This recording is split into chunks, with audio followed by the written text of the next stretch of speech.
ಮೇಘ ಕರಗಿ ಧರೆಗಿಳಿದಾಗ ಎಪಿಸೋಡ್ 83. ಮನೆಗೆ ಬಂದ ಅತಿಥಿಗಳನ್ನು ಗೌರವದಿಂದ ಸತ್ಕರಿಸಿತು ಶರ್ಮಾ ಕುಟುಂಬ.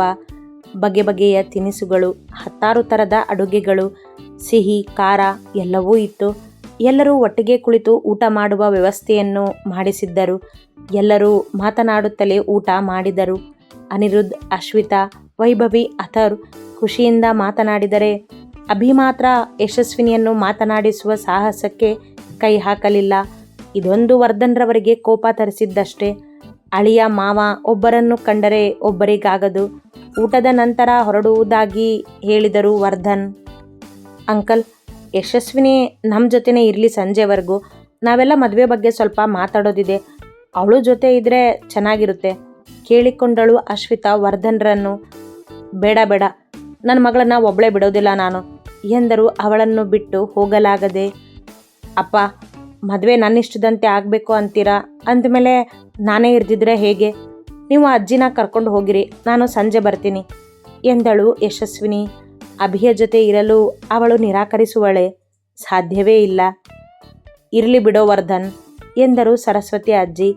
ವರ್ಧನ್ ಮಾತನಾಡಲಾಗದೆ ಹೊರಟರು ಅಲ್ಲಿಂದ ತಾಯಿಯ ಜೊತೆ.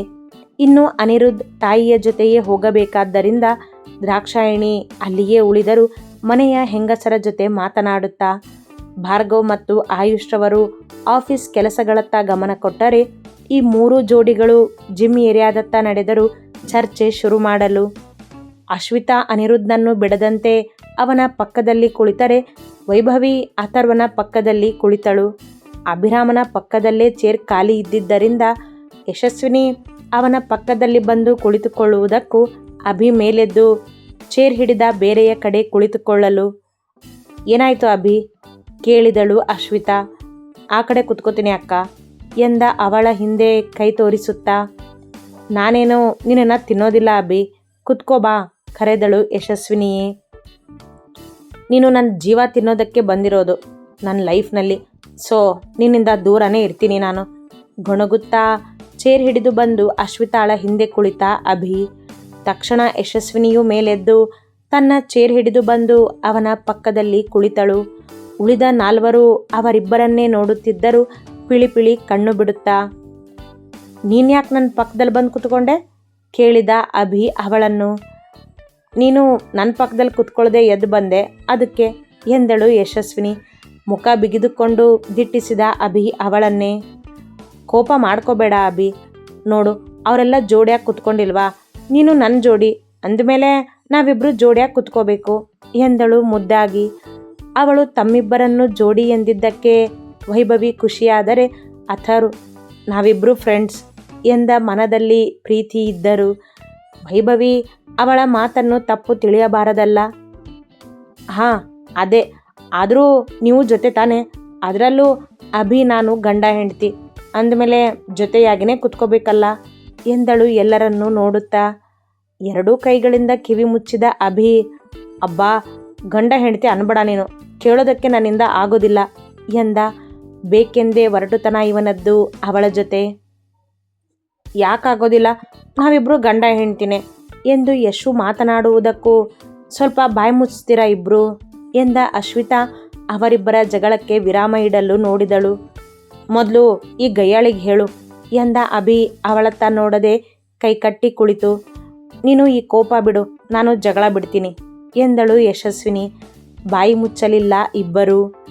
ಅಥರ್, ವೈಭವಿ, ನಾವೇ ಇಲ್ಲಿಂದ ಎದ್ದು ಹೋಗೋಣ ಬನ್ನಿ, ಇವರಿಬ್ಬರು ಕುತ್ಕೊಂಡು ಜಗಳ ಮಾಡಲಿ ಎಂದ ಅಶ್ವಿತಾ ಮೇಲೇಳಲು ನೋಡಿದಾಗ ಅಯ್ಯೋ ಬೇಡ ಅಕ್ಕ ಕುತ್ಕೊಳ್ಳಿ ತಡೆದಳು ಯಶಸ್ವಿನಿ. ಅಕ್ಕ ಕುತ್ಕೋ ಎಂದ ಅಭಿ ಕೂಡ. ಇಬ್ಬರು ಬಾಯಿ ಮುಚ್ಕೊಂಡು ಕುತ್ಕೋಬೇಕು ತಾಕೀತು ಮಾಡಿದಳು ಅಶ್ವಿತಾ. ಅನಿರುದ್ಧ್ ಅಥರು ನಕ್ಕರು ಅವರಿಬ್ಬರನ್ನು ಕಂಡು. ಅಭಿ ಮಾತ್ರ ಗಂಟು ಮುಖ ಇಟ್ಟುಕೊಂಡೇ ಕುಳಿತ. ಇವನೊಬ್ಬ ಕೋಪಿಷ್ಟ. ಈಗ ಎಲ್ಲನೂ ವೆಡ್ಡಿಂಗ್ ಪ್ಲ್ಯಾನರ್ ನೋಡ್ಕೋತಾರೆ, ಬೆಸ್ಟ್ ವೆಡ್ಡಿಂಗ್ ಪ್ಲ್ಯಾನರ್ನ ಹುಡುಕಿ ಹೇಳೋಣ. ಆದರೆ ಮದುವೆ ತಯಾರಿಗಿಂತ ಮೊದಲು ಪ್ರೀ ವೆಡ್ಡಿಂಗ್ ಶೂಟ್ ಮಾಡಿಸೋಣ. ಸೊ ಅದಕ್ಕೆ ಒಬ್ಬರು ಬೆಸ್ಟ್ ಫೋಟೋಗ್ರಾಫರ್ನ ನೋಡಿ ನೀವೇ. ಇವತ್ತೇ ಫಿಕ್ಸ್ ಆದರೆ ನಾಳೆ ಶಾಪಿಂಗ್ ಮಾಡೋಣ. ನಾನು ಅನಿರುದ್ಧ್ ಒಟ್ಟಿಗೆ ಚಾಯ್ಸ್ ಮಾಡ್ತೀವಿ ಎಲ್ಲನೂ, ಅಂದರೆ ಡ್ರೆಸ್, ಸಾಂಗ್ ಯಾವ ಥರ ಏನೇನೋ ಅಂತ. ನೀವಿಬ್ಬರು ನಿಮಗೆ ಹೇಗೆ ಬೇಕೋ ಹಾಗೆ ಮಾತಾಡಿಕೊಂಡು ಡಿಸೈಡ್ ಮಾಡಿ ಎಂದಳು ಅಶ್ವಿತಾ ಅಭಿ ಮತ್ತು ಯಶಸ್ವಿನಿಯನ್ನು ನೋಡುತ್ತಾ. ನನಗೇನು ಬೇಡ, ಥಟ್ಟನೆ ಎಂದ ಅಭಿರಾಮ್. ಫೋಟೋಗ್ರಾಫರ್ ಜೊತೆ ನಾನು ಮಾತಾಡ್ತೀನಿ ಅಕ್ಕ, ನೀವು ಹೇಗೆ ಏನು ಅಂತ ಡಿಸೈಡ್ ಮಾಡಿ ಎಂದ ಅಥರ್. ನಿಮ್ಮಿಬ್ಬರನ್ನ ರೆಡಿ ಮಾಡಿ ಜೊತೆಗಿರೋ ಜವಾಬ್ದಾರಿ ನಂದು ಎಂದಳು ವೈಭವಿ. ಎಲ್ಲದಕ್ಕೂ ಇಷ್ಟ ಇಲ್ಲ ಬೇಡ ಅಂತ ಅನ್ಬೇಡ ಅಭಿ, ಇದು ಮದುವೆ ಎಂದಳು ಅಶ್ವಿತಾ ಅಭಿಯ ಮಾತಿಗೆ ಉತ್ತರಿಸುತ್ತಾ. ಕುಳಿತ ಅವ ಸುಮ್ಮನೆ. ಯಶು, ನೀನು ಡಿಸೈಡ್ ಮಾಡು ಅವಳಿಗೊಪ್ಪಿಸಿದಳು ಅಶು. ಹಾ ಅಕ್ಕ ಎಂದಳು. ನಾನು ಅಕ್ಕ ಅಲ್ಲ ಅತ್ತಿಗೆ ಅನ್ನು ಎಂದಾಗ ಸರಿ ಅತ್ತಿಗೆ ಎಂದಳು ಖುಷಿಯಿಂದ. ಅಭಿ ಮುಖ ಕಿವುಚಿದ. ಇದನ್ನ ಫೋಟೋಗ್ರಾಫರ್ ಜೊತೆ ಡಿಸೈಡ್ ಮಾಡೋಣ, ಹಾಗೆ ವೆಡ್ಡಿಂಗ್ ಪ್ಲ್ಯಾನರ್ನ ಸೆಲೆಕ್ಟ್ ಮಾಡಿ ನಾಳೆ ಮೀಟ್ ಮಾಡೋಣ. ದೊಡ್ಡಪ್ಪನ ಜೊತೆ ಮಾತಾಡಿ ಯಾರು ಬೆಸ್ಟ್ ಇರ್ತಾರೋ ಅವರಿಗೆ ಹೇಳೋಣ, ಅವರೇ ಎಲ್ಲ ನೋಡ್ಕೋತಾರೆ ಎಂದಳು ಅಶ್ವಿತಾ. ಎಲ್ಲದರ ಜವಾಬ್ದಾರಿ ತೆಗೆದುಕೊಂಡಳು ದೊಡ್ಡವಳಾದ್ದರಿಂದ, ಜೊತೆಗೆ ಮದುವೆ ಆಗುವ ಖುಷಿ.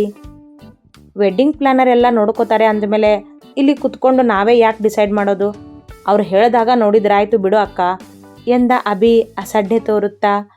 ಮದುವೆಯೇ ಇಷ್ಟವಿಲ್ಲ ಅವನಿಗೆ, ಇನ್ನು ಇದರಲ್ಲೆಲ್ಲ ಆಸಕ್ತಿ ತೋರುವನೇ? ಅವ್ರ ಜೊತೆ ಕುತ್ಕೊಂಡು ಮಾತಾಡಬೇಕಾಗಿರೋದು ನಾವೇ. ಯಾಕೆ ಎಲ್ಲದಕ್ಕೂ ಹೀಗೆ ಒರಟಾಗಿ ನಡ್ಕೋತೀಯ? ಕೋಪ ಯಾಕೆ ಮಾಡ್ಕೋತೀಯ?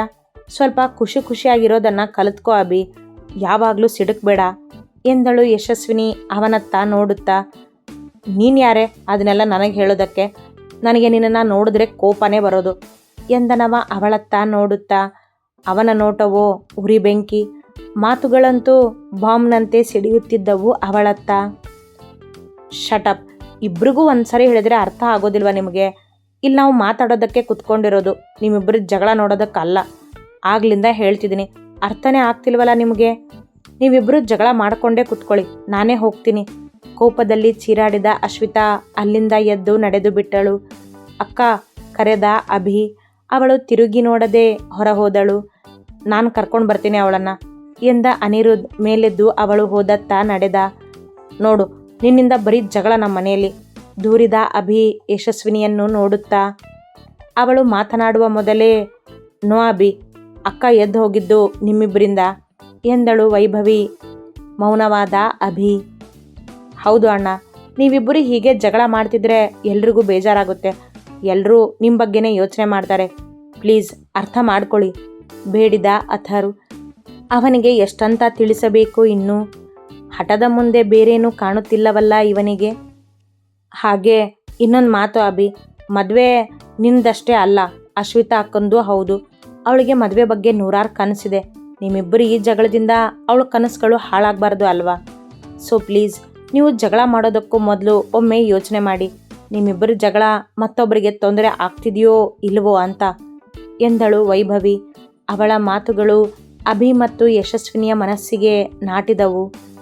ಹೌದು, ನನ್ನಿಂದ ಅಕ್ಕನಿಗೆ ನೋವಾಗಬಾರ್ದು. ಇನ್ನು ಮುಂದೆ ನಾನು ಎಚ್ಚರ ವಹಿಸ್ತೀನಿ ಎಂದ ಅಭಿ ಮೇಲೆದ್ದು. ಅಕ್ಕನ ಕರ್ಕೊಂಡು ಬರ್ತೀನಿ ಎಂದ. ಬೇಡ ಅಣ್ಣ, ಬಾವ ಹೋಗಿದಾರಲ್ಲ, ಕರ್ಕೊಂಡು ಬರ್ತಾರೆ, ಕೂತ್ಕೋ ಎಂದ ಅಥರು. ಅವರಿಬ್ಬರ ಮಧ್ಯೆ ಹೋಗುವುದು ಬೇಡವೆಂದು ಕುಳಿತ ಅಭಿ ಹಣೆಗೆ ಕೈಕೊಟ್ಟು ಕಣ್ಮುಚ್ಚಿ. ಯಶಸ್ವಿನಿ ಮೌನ ವಹಿಸಿದಳು.